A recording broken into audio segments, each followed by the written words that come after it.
The dust settled on the freshly dug grave as Xavier Whitmore stood alone under the unforgiving Kansas sun, wondering if he would spend the rest of his days talking only to cattle and ghosts. It was June of 1878 in Hays City, Kansas, and the summer heat had already begun its relentless assault on the plains.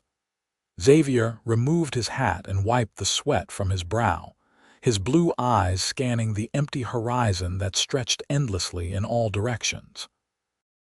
At 32 years old, he had built a respectable ranch from nothing, carving out a life from the harsh prairie land with his own two hands.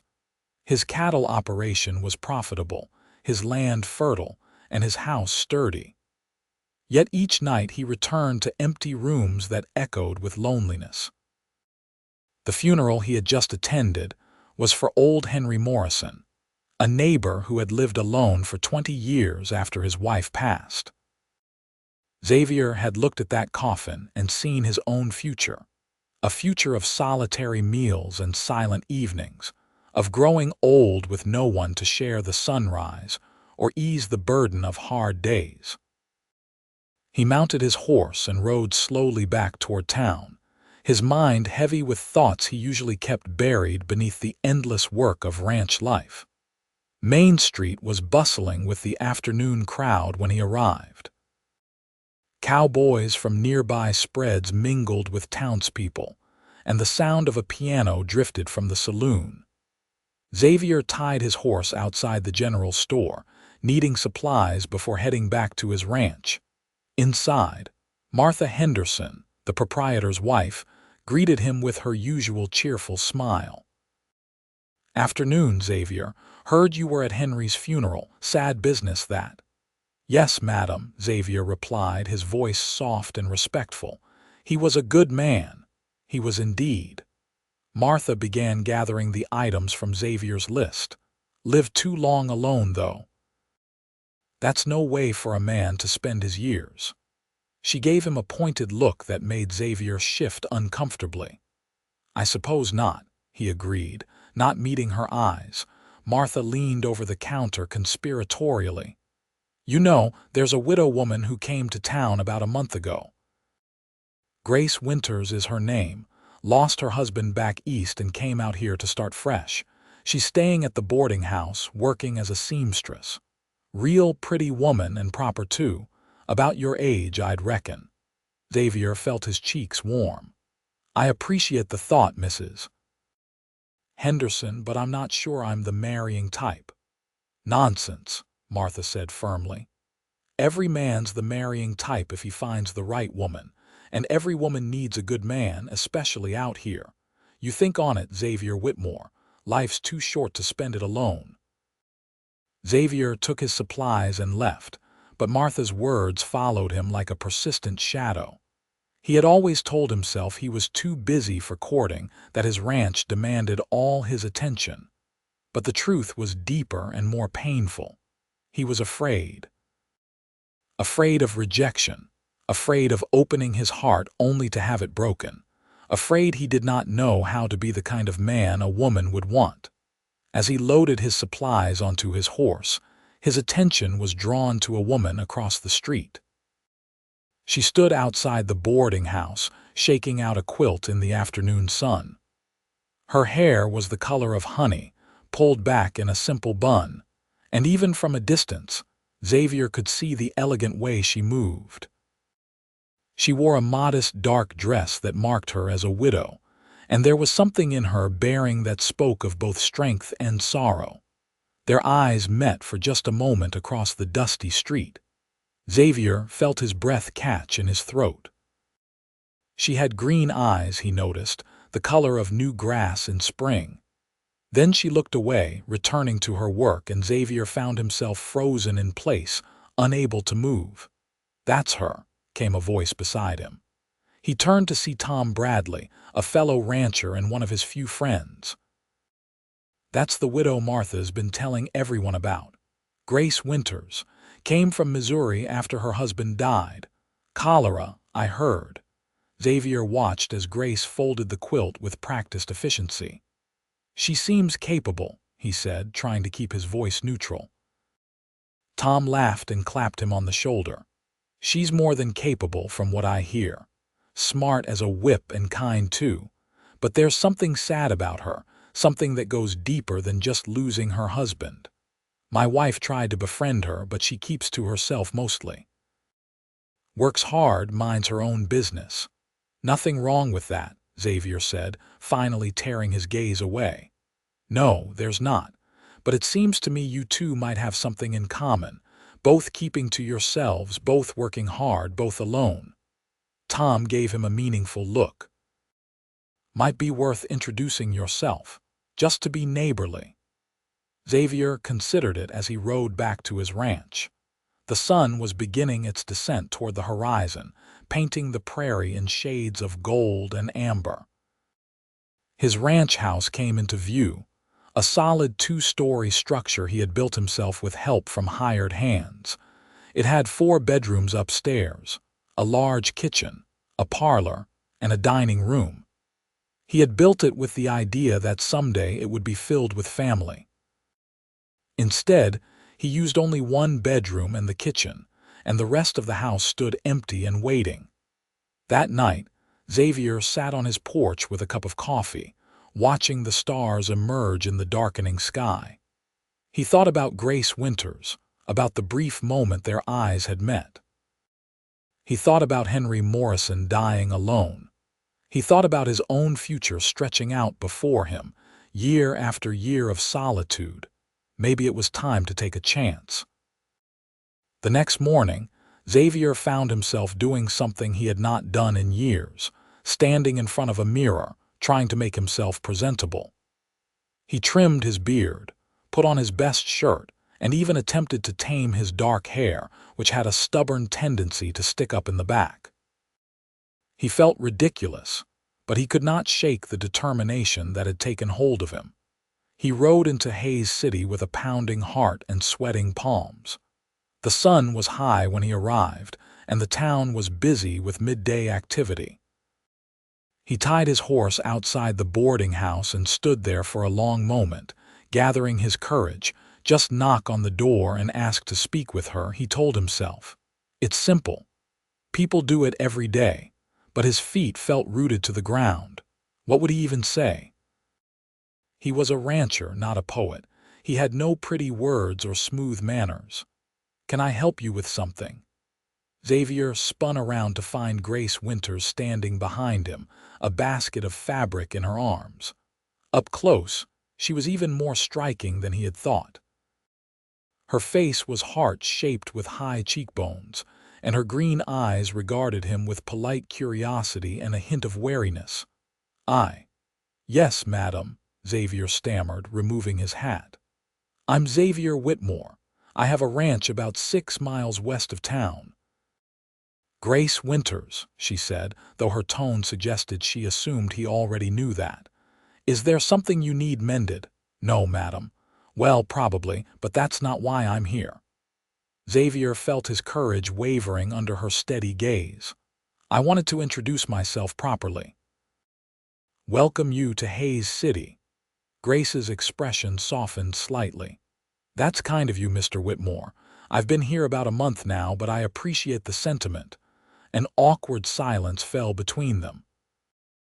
Xavier searched desperately for something else to say, something that would not make him sound like a complete fool. I was wondering, he finally managed, if you might allow me to take you to dinner. At the hotel restaurant. They serve a decent meal on Saturday evenings. Grace's eyes widened in surprise, and Xavier saw something flash across her face, an emotion he could not quite identify. Fear, sadness. She looked down at her basket, and he could see her hands tightening on the handle. That's very kind of you, Mr. Whitmore, but I'm not looking for company. I understand, Xavier said quickly, feeling his face flush with embarrassment. I didn't mean to presume. I just thought since we're both. That is, I know you're new in town and might appreciate a friendly face. Grace looked up at him again, and this time he could see the conflict in her eyes. She seemed to be weighing something, considering possibilities he could not fathom. "I'm not what you think I am," she said quietly. "I'm not looking to remarry or to be courted." "I'm just offering dinner," Xavier said, though they both knew it was more than that. Nothing more, nothing less. Just two people sharing a meal. You can tell me all about how you like Hayes City so far, and I'll try not to bore you with talk of cattle and wheat prices. A small smile tugged at the corner of Grace's mouth. It transformed her face, bringing light to her eyes and revealing a dimple in her left cheek. "You're persistent, Mr. Whitmore." "My friends call me Xavier," he said, encouraged by that smile, "and I'm not usually persistent. In fact, this is the first time I've asked a woman to dinner in about 10 years. That made her laugh, a genuine sound that made Xavier's heart leap. "Well, then I suppose I can hardly refuse such a rare invitation. Saturday evening." "Saturday evening," Xavier confirmed, trying not to grin too widely. "I'll call for you at 6. Grace nodded and moved past him toward the boarding house, but she paused at the door and looked back. "Thank you, Xavier. I appreciate your kindness." Then she was gone, and Xavier was left standing in the street, wondering what had just happened and feeling more alive than he had in years. The days, until Saturday, moved with agonizing slowness. Xavier threw himself into his work, but his mind kept wandering to thoughts of Grace. He found himself wondering what she liked, what made her smile, what had brought such sadness to her eyes. He also worried constantly that she would change her mind and refuse to see him. On Friday, he rode into town to get a shave and a proper haircut from the barber. While he was there, Tom Bradley came in and noticed Xavier's unusually meticulous grooming. "Got yourself a date with the widow, did you?" Tom asked with a knowing grin. "Just dinner," Xavier said, trying to sound casual. Just dinner." Tom laughed. "Good for you, Xavier. About time you got yourself out of that lonely ranch house." That evening, Xavier went to the general store and bought a small bouquet of wildflowers that Martha Henderson had arranged. She gave him an approving nod and refused to accept payment. "You just make sure you treat that girl right," Martha said. "She's had a hard time, I can tell. Needs someone steady and kind." Saturday arrived with clear skies and a pleasant breeze that took the edge off the summer heat. Xavier dressed in his best suit, a dark gray affair he had bought years ago for church and funerals. He polished his boots until they shined and even splashed on a bit of cologne he had inherited from his father. When he arrived at the boarding house at exactly 6 o'clock, Mrs. Patterson, the proprietor, answered the door with a broad smile. "She's just finishing up, Mr. Whitmore. Come in and wait in the parlor." Xavier sat nervously in the small, neat parlor, his hat balanced on his knee and the bouquet clutched in his other hand. He could hear soft voices upstairs, women talking, and then footsteps on the stairs. Grace appeared in the doorway, and Xavier stood so quickly he nearly dropped his hat. She wore a dress of deep blue that brought out the color of her eyes, with her honey-colored hair styled in a way that showed off her graceful neck. She was breathtaking. "You look beautiful," Xavier said, then immediately worried he had been too forward. But Grace smiled, that same small smile that lit up her face. "Thank you. You clean up quite well yourself." Xavier handed her the flowers, feeling suddenly shy. "I thought you might like these." Grace took the bouquet and brought it to her nose, breathing in the scent of prairie blossoms. "They're lovely. Let me just put them in water." As they walked to the hotel restaurant, Xavier was acutely aware of Grace's presence beside him. She moved with quiet grace, acknowledging the occasional greeting from townspeople with polite nods. Xavier noticed how people watched them, curious and gossiping, but he found he did not care. He was too focused on the woman next to him. The hotel restaurant was the nicest dining establishment in Hayes City, with white tablecloths and candles on each table. The proprietor, A man named George Sullivan greeted them warmly and led them to a corner table with a view of the street. Once they were seated and had ordered their meals, an awkward silence descended. Xavier scrambled for something to say, something that would not sound foolish or presumptuous. "So you're from Missouri?" he finally asked. Grace nodded, her fingers tracing the rim of her water glass. "St. Louis. My late husband James was a clerk in a shipping office there." "I'm sorry for your loss," Xavier said sincerely. "Thank you." Grace's expression was neutral, giving nothing away. "It's been nearly 2 years now. I needed a fresh start, somewhere new. Hays City seemed like a good choice." "It's a decent town," Xavier said, "growing fast since the railroad came through. Lots of good people here, though there's some rough elements too, like any frontier town." Grace looked out the window at the bustling street. "It's certainly different from St. Louis, quieter in some ways, harder in others, but I like it. There's something honest about it." Their food arrived, steak and potatoes, fresh bread with butter and green beans. As they ate, the conversation became easier. Xavier told her about his ranch, about how he had come to Kansas 7 years ago with nothing but savings and determination. He described the harsh first winter, the struggles of building a herd, the satisfaction of watching something grow from his own labor. Grace listened with genuine interest, asking questions that showed she was paying attention. "It sounds like you love it," she said. "The land, the work, all of it." "I do," Xavier admitted. "It's hard and sometimes lonely, but it's mine. I built it with my own hands. There's pride in that." "There should be," Grace said softly. "Not many men can say they've built something lasting."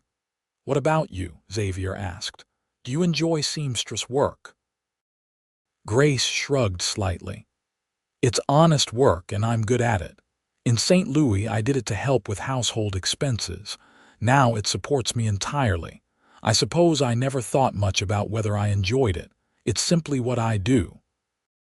Xavier sensed there was more she was not saying, depths to her that were carefully guarded.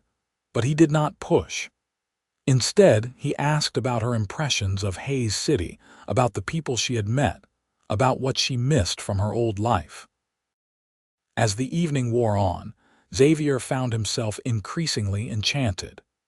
Grace was intelligent and thoughtful, with a dry sense of humor that emerged when she felt comfortable.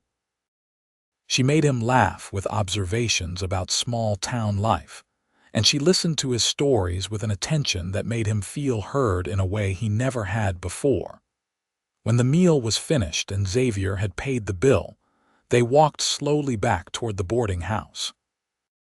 The sun had set, and the sky was painted in shades of purple and pink. The evening air was cooling, bringing relief from the day's heat. "Thank you for dinner," Grace said as they stood outside the boarding house. "I enjoyed it more than I expected to." "More than you expected?" Xavier raised an eyebrow. "Should I be insulted?" Grace laughed. "No, I only meant that I didn't expect to enjoy myself at all. I've been keeping to myself deliberately, but you made it easy, Xavier. You're a good man, that's rare." Xavier felt his chest tighten with emotion. "I'd like to see you again, if you'd allow it." Grace's smile faded and that guarded look returned to her eyes. "Xavier, I need to be honest with you. I'm not sure I'm ready for what you're offering." "I'm not offering anything except my company," Xavier said gently. "I'm not rushing you or pushing you toward anything. I just know that I enjoyed this evening and I'd like the chance to get to know you better. No expectations, no pressure." Grace studied his face for a long moment, as if trying to read his sincerity. Finally, she nodded. "All right. We can see each other again. But slowly, Xavier. I need to take things slowly." "Slowly is fine with me," Xavier assured her. "I've waited this long. I can wait longer." Grace smiled again, and this time it reached her eyes. "Good night, Xavier." "Good night, Grace." Xavier floated back to his ranch that night, his heart lighter than it had been in years. He had not felt this way since he was a young man, this mixture of excitement and nervousness and hope. As he lay in bed that night, staring at the ceiling of his too-empty house, he allowed himself to imagine what it might be like to not be alone anymore. Over the following weeks, Xavier courted Grace with patient determination. He came to town every few days, always finding excuses to stop by the boarding house. Sometimes he brought her flowers, other times a book he thought she might enjoy, or fresh eggs from his chickens. They took walks together in the evening when Grace finished her sewing work, strolling along the quieter streets of Hayes City and talking about everything and nothing. Xavier learned that Grace loved to read, that she had a sharp mind for business, and that she had dreams of maybe one day opening her own dress shop. He learned that she was an only child, that her parents had died when she was young, and that she had been raised by an aunt who had passed away 5 years prior. He learned that she liked her coffee with cream and sugar, that she was afraid of thunderstorms, and that she had a weakness for peppermint candy. But there were things Grace did not share. She rarely spoke of her late husband, and when she did, her words were careful and measured. She never talked about her life in St. Louis beyond the basics, and she sometimes got a distant, haunted look in her eyes that suggested painful memories. Xavier did not push. He had his own shadows, his own private sorrows.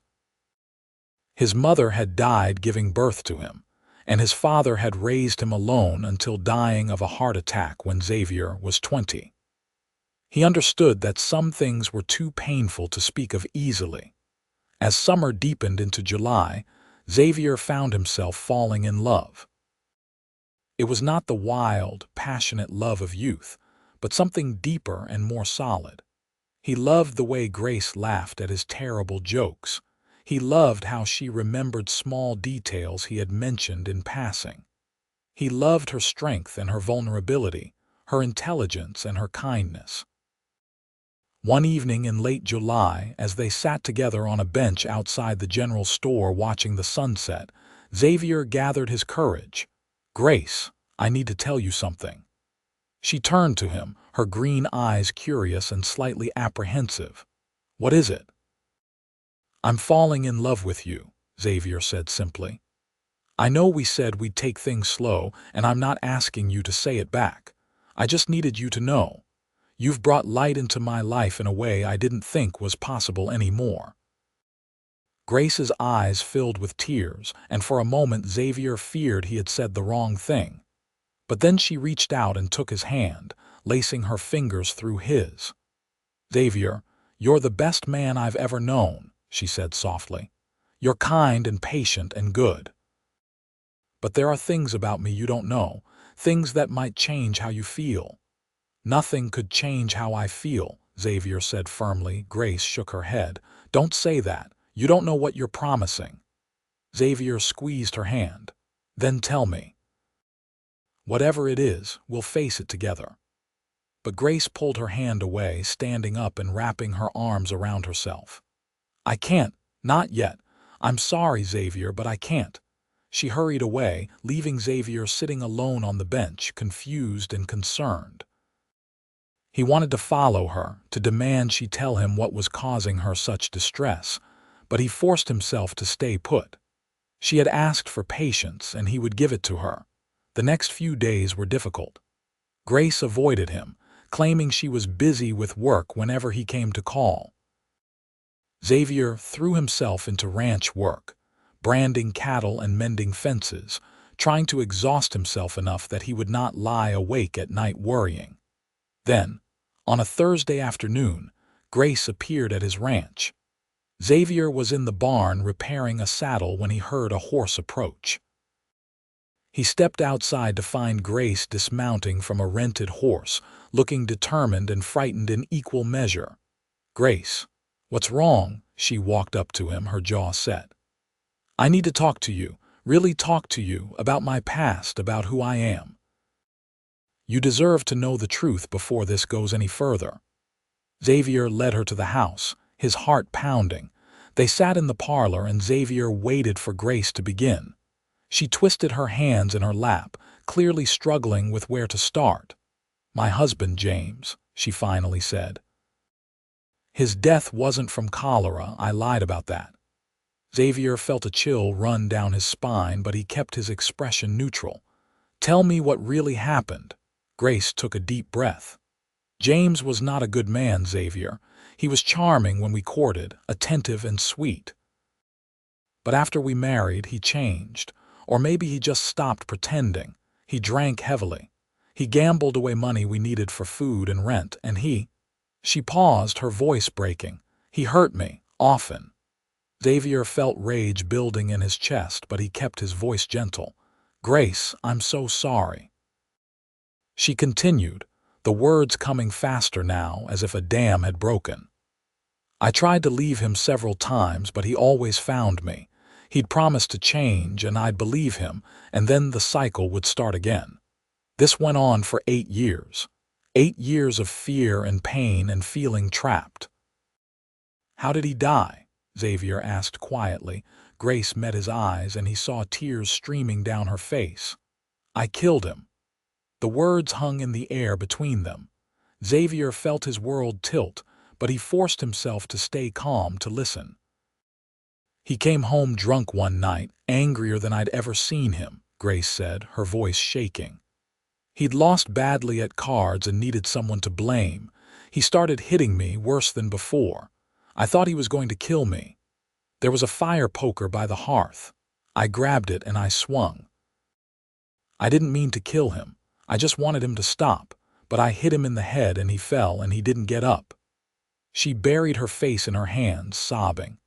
Xavier moved to sit beside her, carefully putting his arm around her shoulders. She stiffened at first, then relaxed into him. "I panicked," Grace continued through her tears. "I didn't know what to do. I knew no one would believe me. James was well liked in public, charming to everyone outside our home. I was just his wife, so I made it look like an accident. I arranged him at the bottom of our stairs like he'd fallen drunk. The police believed it. Everyone believed it, but I know the truth. I'm a killer, Xavier." Xavier held her as she cried, his mind racing. He thought about Grace, about the strong, kind woman he had come to know. He thought about her fear and her pain, her reluctance to trust or to open her heart. "Grace, look at me," he said gently. When she raised her tear-stained face, he continued, "You're not a killer. You defended yourself against a man who was hurting you. That's not murder. That's survival." "The law might not see it that way," Grace whispered. "The law isn't here," Xavier said firmly. "And I don't care what happened in St. Louis. I care about the woman you are now, the woman I've come to know and love. What you did was defend your own life. Any person has that right." Grace searched his face as if looking for signs of disgust or rejection. "You don't hate me. Hate you. Grace, I love you. Nothing you've told me changes that. If anything, it makes me admire your strength even more. You survived something terrible, and you had the courage to escape and start over. That takes more bravery than most people ever have to show." "I was so afraid to tell you," Grace said, fresh tears falling. "I was afraid you'd turn away from me, report me to the law, or just be disgusted by what I've done." Xavier wiped her tears away gently with his thumb. "I would never do any of those things. Your secret is safe with me, Grace. I promise you that. And I promise you that as long as I'm alive, no one will ever hurt you again." Grace threw her arms around his neck, holding him tight. "I don't deserve you," she whispered. "You deserve every happiness," Xavier said, holding her close. "You deserve to be loved and protected and cherished. And if you'll let me, I want to be the man who does those things for you." They sat there for a long time, holding each other as the afternoon sun slanted through the windows. Eventually, Grace pulled back and looked around the parlor, really seeing Xavier's home for the first time. "You built all of this yourself?" she asked. "Most of it," Xavier said. Had some help with the heavy construction, but the design and the details, that was all me. Grace stood and walked around the room, taking in the solid furniture, the stone fireplace, the windows that looked out over the prairie. It's a good house, sturdy, made to last. I built it with a family in mind, Xavier admitted. Always seemed foolish, building such a big house for just myself, but I kept hoping that someday it wouldn't be empty anymore. Grace turned to face him, and he saw something in her eyes that had not been there before. Hope. Xavier, are you asking me what I think you're asking? Xavier stood and crossed to her, taking both her hands in his. Grace Winters, I know we haven't been courting long by most standards, but I'm 32 years old and I've never felt about anyone the way I feel about you. I love you. I love your strength and your kindness. I love how you make me laugh and how you listen when I talk about boring ranch matters. I love that you're brave enough to start over and honest enough to tell me the truth even when it terrified you. I want to spend the rest of my life showing you what love should really be. Will you marry me? Grace's eyes filled with tears again, but this time they were tears of joy. Yes, she whispered. Yes, Xavier, I'll marry you. Xavier pulled her into his arms and kissed her for the first time. It was gentle and sweet, full of promise and hope. When they pulled apart, both were smiling. When? Xavier asked. I don't want to wait long. I've waited long enough to find you. Grace laughed, the sound bright and free. Neither do I. As soon as possible. Next week, if we can arrange it. Next week it is, Xavier agreed, kissing her again. They spent the rest of the afternoon making plans. Grace would give notice at the boarding house. Xavier would arrange for the pastor to perform the ceremony. They would keep it simple, just a few close friends as witnesses, and then Grace would move to the ranch as Xavier's wife. As the sun began to set, Xavier reluctantly took Grace back to town. But this time, instead of uncertainty hanging between them, there was only joy and anticipation. They had both been alone for so long, both carrying their own burdens of sorrow and pain. Now they would face the future together. The next week passed in a flurry of activity. Grace packed up her few belongings and sewed herself a new dress for the wedding. A simple but elegant gown of cream-colored cotton with lace at the collar and cuffs. Xavier cleaned his house from top to bottom, prepared a bedroom for Grace that was not his own so she could have privacy until she was ready, and stocked the kitchen with supplies. Tom Bradley and his wife Sarah agreed to stand as witnesses, and Martha Henderson insisted on baking a cake for the small celebration afterward. Word spread quickly through Hays City that the lonely rancher and the widow were getting married, and the general consensus was approval. They seemed well-suited, people said, both quiet and hardworking, both deserving of happiness. On the morning of the wedding, Xavier woke before dawn, too excited and nervous to sleep. He dressed carefully in his best suit and rode to town as the sun rose, painting the prairie in gold and pink. The wedding was set for 10 o'clock in the small white church at the edge of town. Grace was already there when Xavier arrived, along with Sarah Bradley, who had helped her dress. Xavier's breath caught when he saw her. She was radiant in her cream dress, her honey hair styled in soft curls, her green eyes bright with happiness and only a hint of nervousness. Pastor Williams, a kind man in his 50s who had presided over the church for a decade, greeted them warmly. Tom Bradley arrived with Martha Henderson and her husband, and a few other townspeople who had heard about the ceremony and wanted to witness it. The ceremony itself was simple and beautiful. Xavier and Grace stood before the pastor, hands clasped, and spoke their vows with quiet sincerity.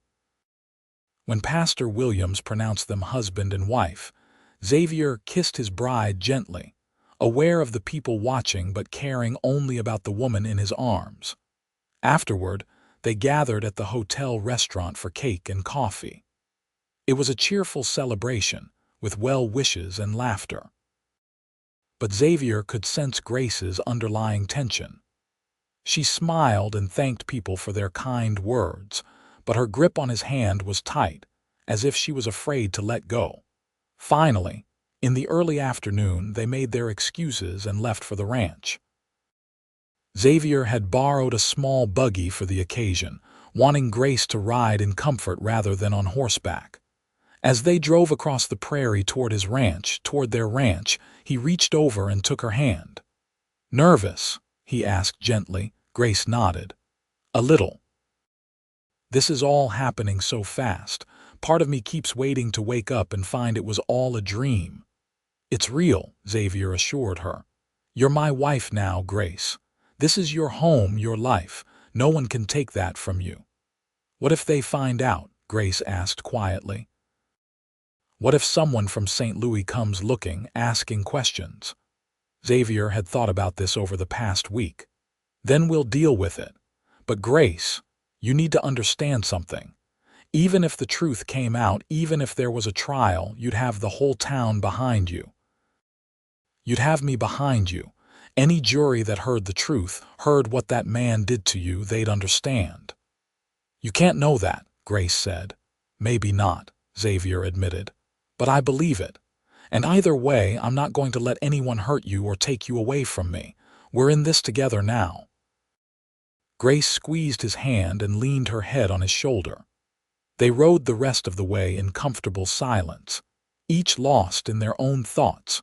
When they arrived at the ranch, Xavier helped Grace down from the buggy and carried her bags into the house. He showed her around properly, pointing out the kitchen supplies, the parlor where she could sit and sew or read, the spare bedroom he had prepared for her. "This is yours," he said, opening the door to a sunny room with a large bed, a wardrobe, and a comfortable chair by the window. "You can use it for as long as you need. I want you to feel safe here, Grace. I'm not going to push you into anything you're not ready for." Grace looked at the room, then at Xavier. "You prepared a separate room for me, of course. I know you've been through trauma. I know trust has to be earned. I'm your husband, but that doesn't give me the right to your body until you're ready to give it freely." Tears welled in Grace's eyes. "James never asked, never cared if I was ready or willing." Xavier cupped her face gently in his hands. "I'm not James. I will never be James. You set the pace here, Grace. Always." She kissed him then, a kiss that was deeper than the ones they had shared before. When she pulled back, she said, "I want to share your room tonight, not two.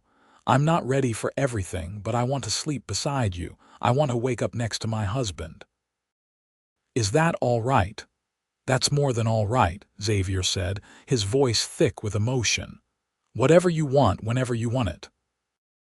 They spent the afternoon settling Grace in, hanging her few dresses in the wardrobe, arranging her sewing supplies in the parlor, making the house feel like hers as well as his. Xavier showed her around the ranch property, introduced her to his horses, and explained his daily routine. "I usually wake at dawn," he said as they stood by the corral, watching the horses graze. "I check on the cattle, mend any fences that need mending, handle whatever needs doing. I come back for lunch, then work again in the afternoon. Evenings are my own, usually spent reading or working on small projects around the house." "It sounds like a good life," Grace said. "It's a hard life," Xavier said honestly, "especially in winter. The work is never really done, but it's satisfying. And now it'll be better, because I'll have you to come home to." As the sun began to set, they returned to the house. Grace prepared their first meal as a married couple, a simple supper of fried chicken and vegetables. They ate at the kitchen table, talking easily about their hopes for the future. Grace wanted to set up a proper sewing room and perhaps take on clients from town. Xavier wanted to expand his herd and maybe plant some wheat if the price was good. After dinner, they sat on the porch and watched the stars emerge in the vast Kansas sky. The prairie was quiet except for the chirping of crickets and the occasional lowing of cattle in the distance.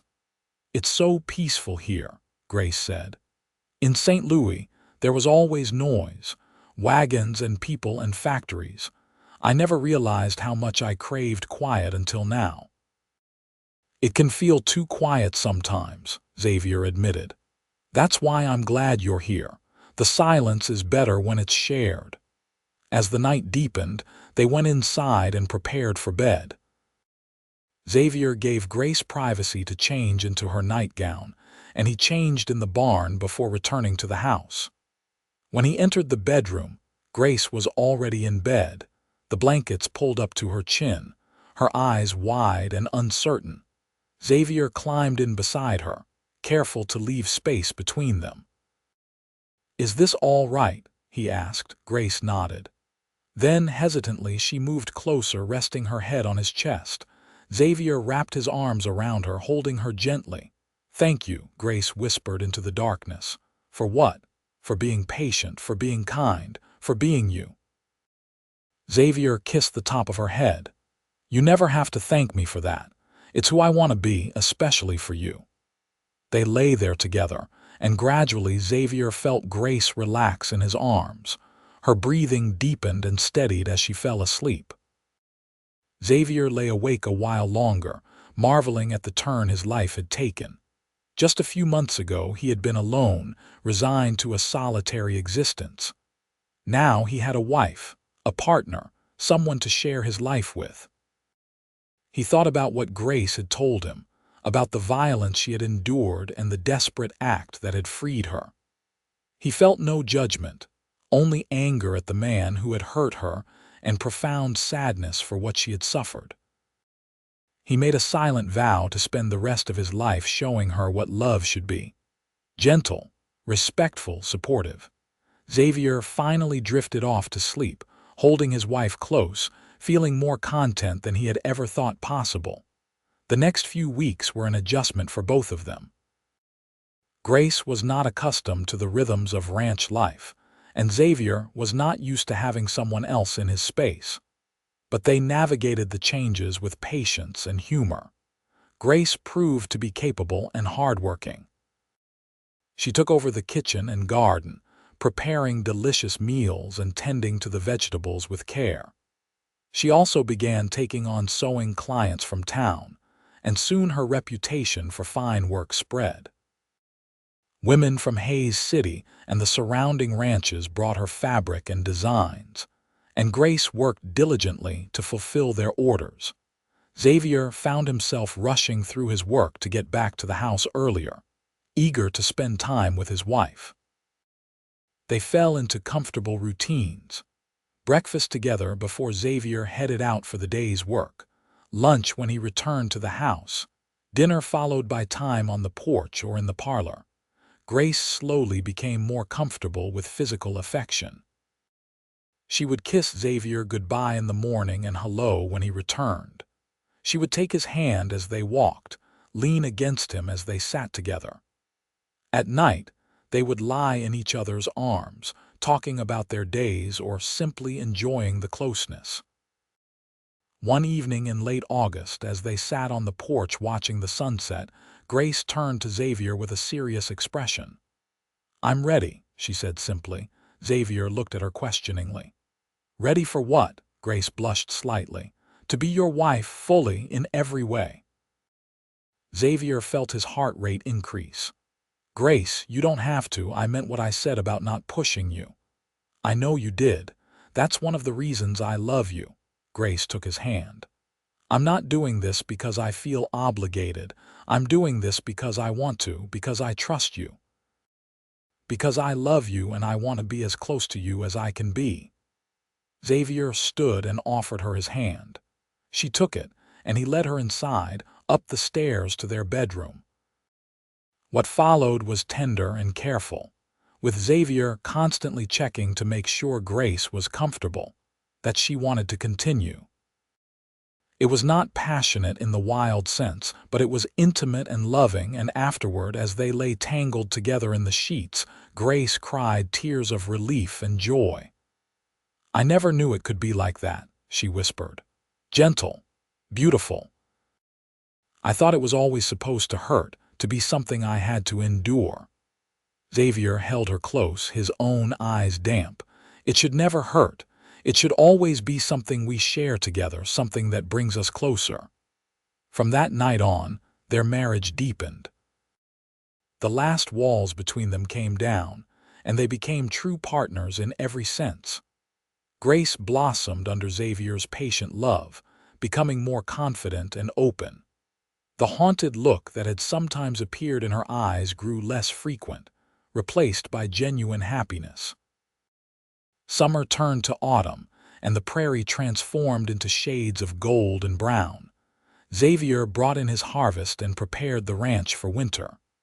Grace preserved vegetables from the garden and sewed warm quilts for their bed.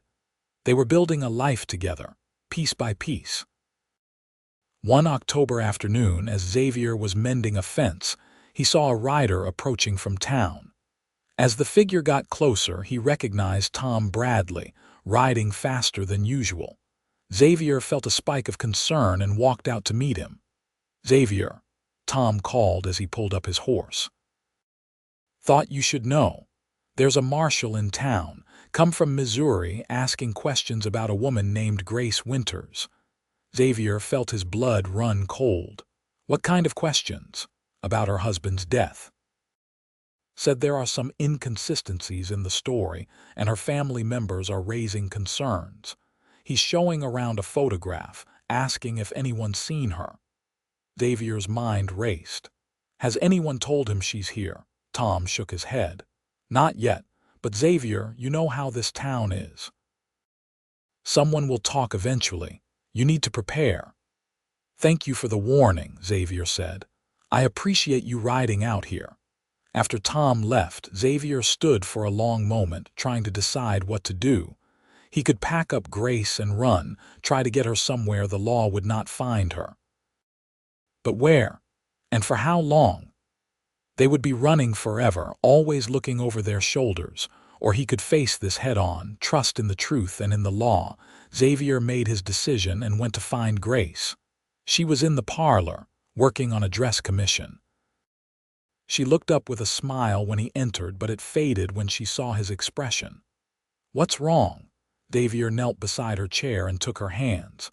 There's a marshal in town from Missouri. He's asking questions about you, about James's death.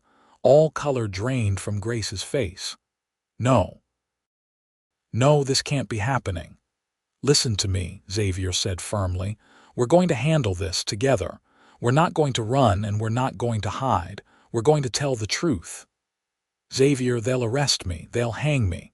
No, they won't, because you didn't murder your husband. You defended yourself. Any reasonable person will understand that. Grace was shaking. You don't know that. You can't promise that. You're right, I can't promise. But I can promise that I'll stand beside you. I'll testify to your character. We'll get you a good lawyer. And we'll fight this with everything we have. Grace started to cry, and Xavier pulled her into his arms. I'm so sorry, she sobbed. I've brought this trouble to your door. You should have let me run. I'm not letting you go anywhere, Xavier said fiercely. You're my wife. For better or worse, remember. This is worse, so we deal with it. They held each other for a long time. Then Xavier stood and began to plan. Tomorrow we'll go to town together. We'll face this marshal and tell him the truth. All of it. We'll get ahead of this instead of waiting for it to catch up to us. Grace looked terrified but nodded. If you think that's best, I do. Running will only make you look guilty. But if we're honest, if we explain what really happened, there's a chance they'll see reason. That night, neither of them slept much. They lay together in the darkness, holding each other, each lost in their own fears and hopes. Xavier prayed silently to a God he was not sure listened, asking for justice, for mercy, for a way through this storm. When dawn came, they dressed carefully. Xavier in his best suit, Grace in a simple but respectable dress. They rode into Hayes City together in the buggy, their hands clasped tightly. The morning was cool and overcast, with the smell of rain in the air. They found the marshal at the sheriff's office, a tall man in his 40s with graying hair and sharp eyes. He introduced himself as Marshal Theodore Grant. Sheriff Lewis, the local lawman, stood beside him, looking uncomfortable. "Marshal Grant," Xavier said, removing his hat. "I understand you're looking for Grace Winters. This is my wife, Grace Whitmore. She was Grace Winters before we married." Marshal Grant's eyes fixed on Grace with professional intensity. "Mrs. Whitmore, I need to ask you some questions about the death of your husband, James Winters." "I'll answer your questions," Grace said, her voice shaking but steady. "But first, I need to tell you what really happened." They sat in the sheriff's office and Grace told her story. She spoke of the years of abuse, the fear, the desperation. She described the night James had died, the violence that had preceded it, the split-second decision that had saved her life but taken his. She held nothing back, her voice breaking at times but never stopping. Marshal Grant listened without interrupting, his expression unreadable. When Grace finished, he was silent for a long moment. "Mrs. Whitmore, what you're describing is self-defense. Why did you not report it as such at the time?" "Because I was terrified," Grace said. "James was well liked, I was just his wife. I didn't think anyone would believe me. So I panicked and made it look like an accident." "That was a mistake," Marshal Grant said. "It's that concealment that's raised suspicions. Some of your late husband's family members have been asking questions. They claim James would never hurt a woman, that you must have killed him for his life insurance money." "There was no life insurance money," Grace said. "James gambled away everything we had. I came west with nothing but the clothes on my back and what I could earn with my needle." Xavier spoke up. "Marshal, I've known Grace for several months now. She's the kindest, most honest person I've ever met. She's not a murderer. She's a woman who survived a terrible situation." Marshal Grant turned his attention to Xavier. "Mr. Whitmore, with all due respect, you've only known your wife a short time. You may not know everything about her." "I know everything I need to know," Xavier said firmly. "I know she's good and she's honest. I know what she told me about her marriage matches everything she's told you. And I know that any person has the right to defend their own life." Sheriff Lewis spoke up for the first time. "Marshal, I've known Xavier Whitmore for years. He's as honest as they come. If he vouches for his wife, that means something in this town." Marshal Grant sighed and rubbed his face. "The problem is, Mrs. Whitmore, you concealed what happened. You made it look like an accident. That complicates things legally." "So what happens now?" Grace asked, her voice small. "Now I have to take a statement from you, which I've essentially done. I'll need to send it back to Missouri along with my own report. A prosecutor will have to decide whether to pursue charges. That could take weeks or months." "And in the meantime?" Xavier asked. "In the meantime, Mrs. Whitmore stays here in Hays City. She doesn't leave town. If she runs, it'll be seen as an admission of guilt." Marshal Grant looked at Grace with something that might have been sympathy. "I have to be honest with you. There's a chance you'll be arrested and extradited to Missouri to stand trial." Grace went pale, but she nodded. "I understand. However," Marshal Grant continued, "I'll include in my report my professional opinion that this appears to be a case of self-defense under extreme circumstances. I can't promise what the prosecutor will do with that, but it will be on record." "Thank you," Grace whispered. After giving a formal statement and signing papers, Grace and Xavier were allowed to leave. The ride back to the ranch was silent, both of them processing what had happened. When they arrived home, Grace went straight to the bedroom and lay down, curled in a ball. Xavier lay beside her, pulling her into his arms. "We'll get through this. How can you be sure?" Grace asked. "Because I have to be. The alternative is unthinkable." The next few weeks were difficult. Word spread through Hays City about Grace's past, and reactions were mixed. Some people, particularly women who had heard whispered stories of abuse in their own community, were sympathetic. Others were judgmental, believing that a wife should endure whatever her husband did, that violence in response to violence was never justified. Grace felt the weight of their judgment every time she went to town. Some of her sewing clients stopped bringing her work. People whispered as she passed, but others stood by her. Martha Henderson was vocal in her support, as were Tom and Sarah Bradley. Pastor Williams visited the ranch and offered prayers and encouragement. Xavier was Grace's rock through it all. He never wavered in his support, never questioned her, never showed anything but love and determination.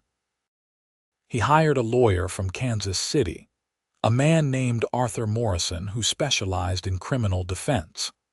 Morrison reviewed Grace's statement and began preparing a defense strategy, though he warned them that the outcome was uncertain.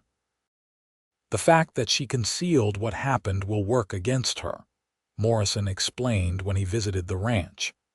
But the evidence of abuse, combined with the immediate threat to her life, should constitute a valid self-defense claim. Much will depend on the prosecutor and potentially on a jury. As autumn deepened toward winter, they waited. Grace continued her sewing work for those clients who remained loyal.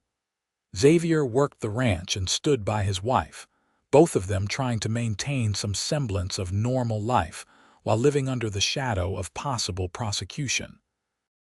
In November, word finally came. Marshal Grant returned to Hays City with news. A preliminary hearing had been held in Missouri, and after reviewing all the evidence, including testimonies from several of Grace's former neighbors who confirmed that James Winters was known to be violent when drunk, the prosecutor had decided not to pursue murder charges. However, Grace was charged with the lesser offense of concealing a death, which carried a potential sentence of up to 2 years in prison or a substantial fine. "It's the best outcome we could have hoped for under the circumstances," Morrison told them. "We can likely negotiate a plea agreement for probation and a fine. You'll have a criminal record, Mrs. Whitmore, but you won't go to prison." The formal resolution came in January of 1879. Grace appeared before a judge in Missouri, with Xavier and Morrison beside her. She pleaded guilty to concealing a death, expressed remorse for not handling the situation properly, and explained the circumstances that had led to her panicked decision. The judge, a stern but fair man, sentenced her to 2 years of probation and a fine of $100. He also gave her a stern lecture about the importance of trusting in the legal system, but his words were tempered with acknowledgement that she had been in an impossible situation. "The court recognizes that you acted in self-defense against a violent spouse," the judge said. "That is not a crime. However, your decision to conceal the circumstances of Mr. Winters' death prevented a proper investigation and could have led to an innocent person being wrongly accused. You must pay a price for that, but it will not be prison." Grace cried with relief, and Xavier held her hand tightly through it all. They paid the fine, money that hurt their finances but was manageable, and returned to Kansas with the legal matter finally resolved. The ride back to Hays City was quiet but peaceful. The weight that had been pressing down on them for months was finally lifted. As they crossed into Kansas, Grace turned to Xavier with tears in her eyes. "I can't believe it's really over." "It's over," Xavier confirmed. "We can move forward now, really move forward without this hanging over us." "I don't deserve you," Grace said. "You stood by me through all of this. You never wavered." "You're my wife," Xavier said simply. "That's what marriage means, standing together through the storms." When they arrived back at the ranch, it felt like coming home in a way it had not before. This was truly their fresh start now, with no secrets between them and no legal troubles lurking in the shadows. They were free to build their future. The winter of 1879 was hard, with heavy snows and bitter cold. But Xavier and Grace weathered it together, keeping each other warm and finding joy in simple things.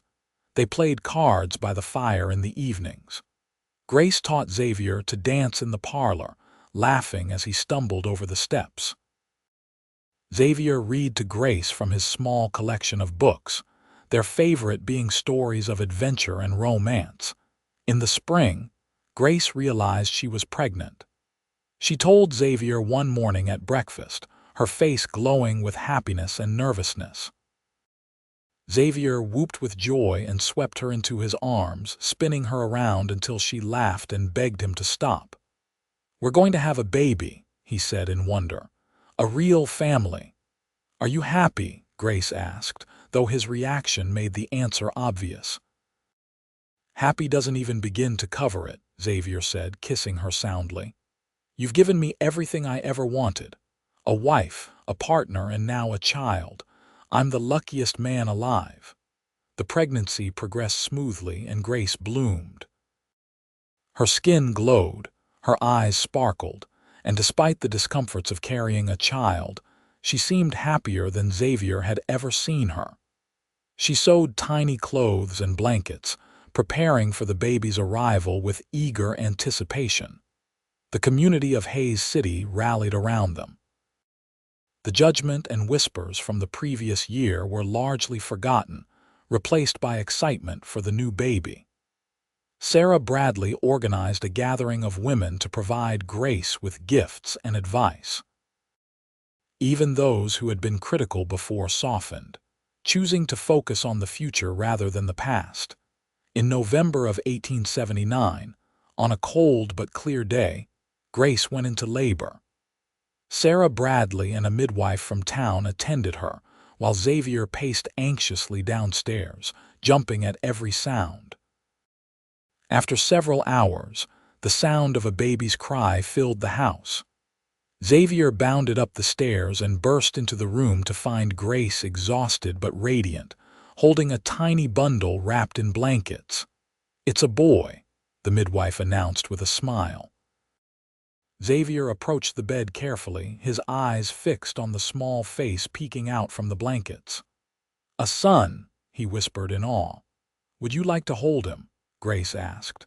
Xavier took the baby carefully, cradling him against his chest. The infant was tiny and perfect, with a wisp of dark hair and eyes that blinked up at his father. Xavier felt his throat tighten with emotion. "What should we name him?" he asked Grace. Grace smiled. "I was thinking we could name him after your father. What was his name?" "Thomas." "Thomas James Whitmore." "Then Thomas it is," Grace said. "Our son, Thomas Whitmore." Xavier bent and kissed his wife's forehead, then looked down at his son. "Welcome to the world, Tommy.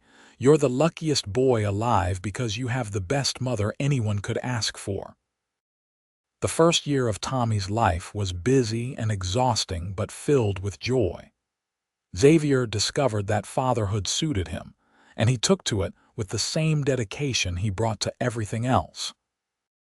He would rock Tommy to sleep at night, sing to him in his off-key voice, and carry him around the ranch in a sling Grace had made. Grace was a natural mother, patient and loving. She nursed Tommy, sang him lullabies, and marveled at every milestone. Their house, once too large and too empty, now felt exactly right, filled with the sounds of family. In 1880, Xavier expanded his ranch operation, hiring 2 permanent hands to help with the increasing work. The cattle market was strong, and his careful management had built his herd to substantial size. They were not wealthy, but they were comfortable, and that was more than enough. Grace's sewing business had also grown. She had built a reputation for quality work and fair prices, and women from all over Ellis County sought her services. She worked from home, able to manage both her business and caring for Tommy. One evening in late summer, as they sat on the porch watching Tommy toddle around the yard, Grace turned to Xavier with a thoughtful expression. "You ever think about having more children?" she asked. Xavier smiled. "I do. I'd love for Tommy to have brothers and sisters. This house can hold plenty more." "Good," Grace said, a secret smile playing on her lips, "because he's going to have a sibling in the spring." Xavier's eyes widened. "Really? You're sure?" Grace nodded, laughing at his excitement. "I'm sure. Are you happy?" "Happy, Grace, I'm thrilled. Our family is growing." He pulled her close and kissed her. "Thank you for everything. For being my wife, for giving me children, for making this house a home." "I should be thanking you," Grace said softly. "You saved me, Xavier. You gave me a life when I thought I had no future. You loved me when I thought I was unlovable. Everything good in my life now is because of you." "We saved each other," Xavier said. "I was just as lost before I found you. Now look at us. A family, a home, a future. It's more than I ever dreamed possible." Their second child, a daughter they named Sarah after Sarah Bradley, was born in April of 1881. She had Grace's green eyes and honey-colored hair, and Xavier doted on her from the moment she arrived. Tommy, now a toddling 2-year-old, was fascinated by his baby sister and wanted to help with everything. The years that followed were good ones. The ranch prospered, and Xavier's reputation as a fair and honest cattleman grew. Grace's sewing business evolved into a partnership with another woman in town, and they opened a small shop on Main Street that sold ready-made dresses as well as custom work. Tommy grew into a bright, energetic boy who loved following his father around the ranch. Sarah was quieter, more thoughtful, with her mother's artistic talent. In 1883, Grace gave birth to twin boys, Matthew and Michael, who kept everyone on their toes with their mischievous antics.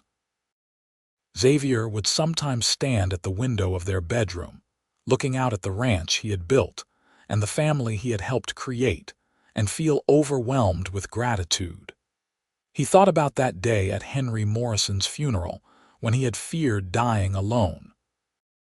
Now his life was so full he could barely remember what loneliness felt like. Grace, too, found peace. The nightmares about James that had plagued her early in her marriage to Xavier eventually faded. The tension she had once carried in her shoulders disappeared. She laughed freely now, sang around the house, and moved with a lightness that spoke of true contentment. In 1885, on their 7th wedding anniversary, Xavier arranged for Sarah Bradley to watch the children so he could take Grace into town for dinner, just the two of them. It was a rare treat, being alone together, and they savored it. 7 years, Grace marveled as they sat in the hotel restaurant, the same place where they had had their first dinner together. Sometimes it feels like yesterday, and sometimes it feels like we've been together forever. "Do you have any regrets?" Xavier asked. Grace thought for a moment, then shook her head. "Not about us. Not about this life. I regret what I went through before, the time I wasted in fear and pain. But those experiences brought me here to you, to our children, to this life. So even that has purpose in the end." "You're an amazing woman, Grace Whitmore," Xavier said, reaching across the table to take her hand. "Strong and brave and kind. Our children are lucky to have you as their mother." "And they're lucky to have you as their father," Grace said. "You're everything a man should be, Xavier. Patient, loyal, hardworking, loving. I thank God every day that I found you, or that you found me." "We found each other," Xavier said. "Two lonely people who needed exactly what the other could give." That night, after they returned home and the children were asleep, they lay together in their bed, holding each other in the darkness. Grace traced patterns on Xavier's chest, her mind wandering through memories. "You remember our wedding night?" she asked softly. "When I finally told you the truth about James. I remember." Xavier said. "I remember being afraid you'd tell me something I couldn't accept, couldn't forgive. But the moment you told me, I knew it didn't change how I felt about you. If anything, it made me love you more." "I was so scared," Grace admitted. "I thought you'd turn away from me, see me as a murderer." "You were never a murderer, you were a survivor, you still are." Xavier kissed her forehead. "I meant what I said that night. I'll never let anyone hurt you again. That promise still stands." "I know it does. You've kept every promise you ever made to me." Grace snuggled closer. "I feel safe with you, truly, completely safe. That's a gift beyond measure." They drifted off to sleep, content in each other's arms and in the life they had built together. The years continued to pass, bringing both challenges and triumphs. In 1887, a drought hit Kansas hard, and Xavier had to make difficult decisions about his herd, selling off cattle before they starved and hauling water from distant sources to keep the rest alive. The whole family pitched in, even the children helping where they could. They made it through, though their savings took a hit. In 1888, Grace's shop in town expanded, and she hired 2 women to work for her, creating employment and opportunity for others. She took pride in being able to support other women, knowing how important independence and self-sufficiency could be. Tommy grew into a responsible young man who showed every sign of wanting to follow in his father's footsteps as a rancher. Sarah discovered a talent for drawing and painting, and Grace encouraged her, buying her supplies and displaying her work proudly. The twins, Matthew and Michael, were inseparable and full of energy, constantly getting into harmless trouble that kept their parents on their toes. In 1890, Grace announced she was pregnant again, much to everyone's surprise. At 40 years old, she had thought her childbearing years were behind her. But in March of 1891, she delivered a healthy baby girl they named Hope. "She's our hope for the future," Xavier said as he held the tiny infant. Tommy was now 11, Sarah 9, and the twins 7. They gathered around to meet their new sister, all of them enchanted by the small bundle. "She's so little," Tommy said in wonder. "You were all that little once," Grace said with a smile. "Hard to believe, isn't it?" As the 1890s progressed, Xavier and Grace began to think about the future in different terms. They were approaching their 50s now, and while they were still active and healthy, they knew the time would come when they would need to slow down. Tommy was already taking on more responsibility for the ranch, showing the same dedication and work ethic his father had. One evening in 1895, as they celebrated their 17th anniversary, Xavier raised a glass to his wife. "17 years ago, I was the loneliest man in Kansas. Then you walked into my life and changed everything. You've given me a family, a purpose, and more love than I ever thought possible. Here's to 17 more years and then 17 after that." Grace clinked her glass against his, her eyes shining with unshed tears. "To us. To the life we've built. To growing old together." "To growing old together," Xavier echoed, and they did grow old together, surrounded by their children and eventually grandchildren. Tommy married a sweet young woman named Emma in 1897, and they gave Xavier and Grace their first grandchild, a boy named Xavier Jr., in 1898. Sarah married a schoolteacher and moved to Topeka, but visited often. The twins took over more and more of the ranch work as Xavier gradually stepped back, his body finally showing the effects of decades of hard labor. In 1900, on the cusp of a new century, Xavier and Grace celebrated their 22nd anniversary.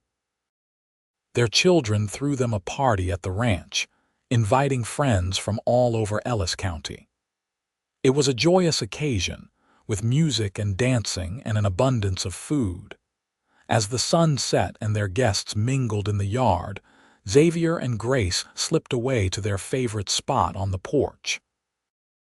They sat in the rocking chairs Xavier had built years ago, holding hands and watching the prairie turn golden in the fading light. 22 years, Xavier mused. Sometimes I still can't believe how blessed I've been. We've been blessed, Grace corrected. Both of us. Against all odds, we found each other and built this beautiful life. Do you ever think about St. Louis? About what happened there? Grace was quiet for a moment.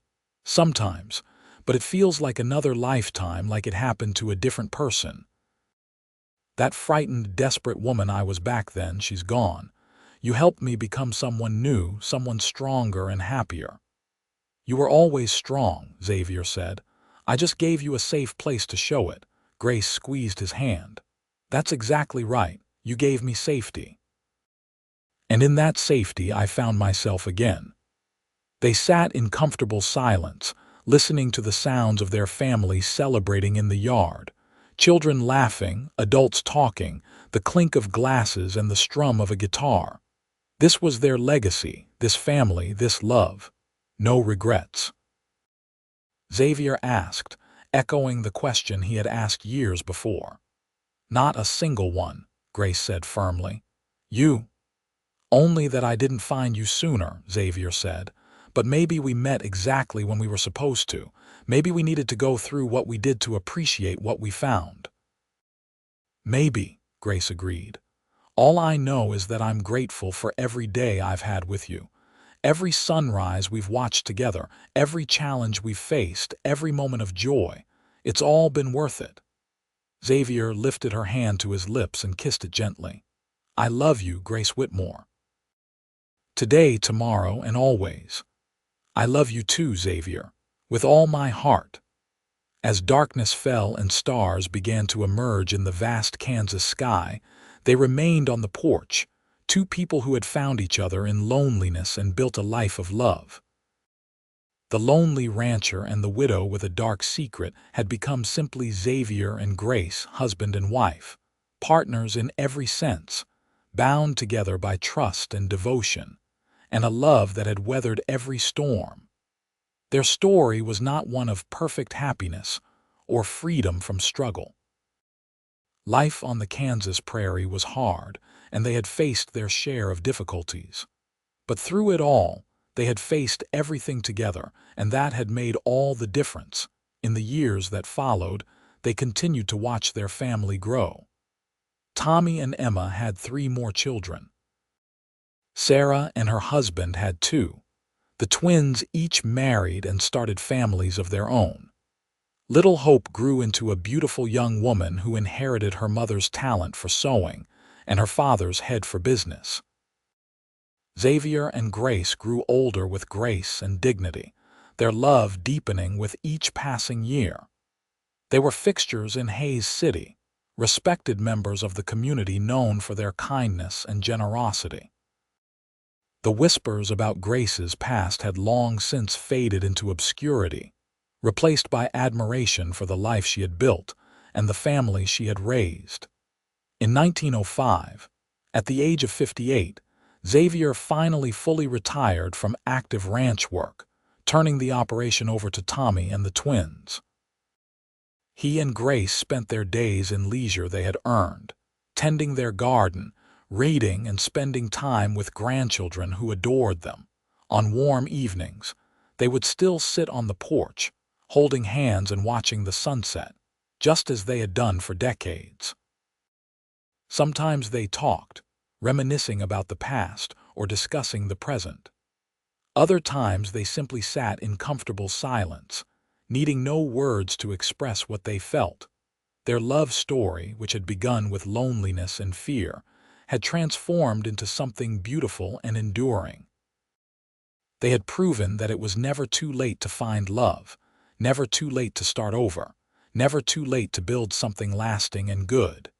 Xavier Whitmore had been a lonely rancher who wondered if he would die alone. Grace Winters had been a widow with a dark secret, running from a painful past. Together, they had become partners, lovers, parents, and grandparents, building a legacy that would outlast them both. And on quiet evenings, when the Kansas wind whispered across the prairie and the stars shone bright overhead. They would look at each other with the same love and devotion they had felt on their wedding night, knowing they had found in each other everything they had ever needed. Their house, once empty and echoing with loneliness, now rang with the sounds of family and life. The ranch Xavier had built with his own hands had become a true home, filled with laughter and love and the happy chaos of multiple generations. Grace would sometimes catch Xavier watching her with that same look of wonder he had worn 27 years earlier, when he first worked up the courage to speak to her. And Xavier would catch Grace looking at him with soft eyes and a gentle smile, silently thanking him for the life he had given her. In the end, their story was simple. Two people who had been alone found each other and chose, every single day, to love and support one another. They faced life's challenges as partners, celebrated its joys together, and built something that would long outlive them. The lonely rancher and the widow with a dark secret became living proof that everyone deserves a second chance at happiness, that love can heal even the deepest wounds, and that sometimes the best things in life come when we least expect them but most need them. As they entered their golden years, surrounded by children, grandchildren, and eventually even great-grandchildren, Xavier and Grace Whitmore could look back on their life together with profound satisfaction. They had not just survived, they had thrived. They had not just found love, they had built a legacy of love that would echo through generations.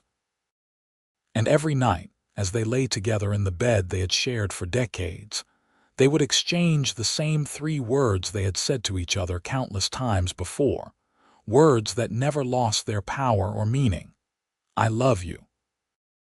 Those 3 words, spoken with sincerity and devotion, summed up everything they had built together. A life of love, a family of love, a future of love. And that was the greatest gift they could have given each other and the greatest legacy they could leave behind.